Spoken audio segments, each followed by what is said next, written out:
আসসালামু আলাইকুম। আমি আরফান মিরাজ। সকাল সকাল একটা ভিডিও নিয়ে আসলাম। আসলে মূলত এত সকালে ভিডিও কখনো করি না। কাজে যাচ্ছিলাম, সেইখানে ফেসবুকে ঢুকেছি। তারপরে দেখলাম যে আসলে কালকের যে নিখোঁজ জায়ান ছেলেটা সাদাপুরের, তো নদীতে ডুবে গিয়েছিল। আজকে তাকে পাওয়া গিয়েছে নবাবগঞ্জ ব্রিজের নিচে।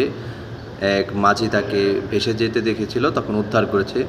তো দেখে খুব খারাপ লাগলো যে ছেলেটা ফিনল্যান্ড থেকে এসেছে, ইউরোপের একটা দেশে থাকতে হয়তো 20-22 দিন ধরে হয়তো বেড়াতে এসেছে। তার দাদা দাদু নানা নানুকে দেখানোর জন্য হয়তো তার বাবা মামা নিয়ে এসেছিল খুব হাসি মুখে।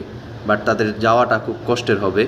তো সবাই তাদের পরিবারের জন্য অবশ্যই দোয়া করবেন, যেন তারা এটাকে মেনে নিতে পারে খুব সহজেই, এবং বাচ্চারাও যেন জান্নাত নসিব করেন।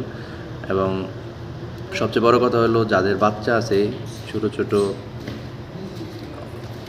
তো যাদের ছোট ছোট দেখা গেছে বাচ্চা আছে, এবং সবাই তাদের প্রতি খেয়াল রাখবেন, কারণ এখন বর্ষার সিজন।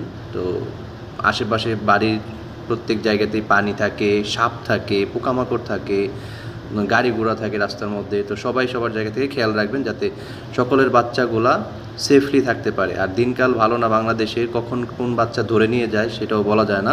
তাই ভাই সবার জায়গা থেকে সবাই ফোন টিপা, অন্যদিকে আড্ডা দেওয়া, নিজের বাচ্চা ছেড়ে দেওয়া, এটা ঠিক না। সবাই সবার জায়গা থেকে ঠিক রাখবেন এবং চেষ্টা করবেন ভালো রাখার। ভালো থাকবেন। আসসালামু আলাইকুম।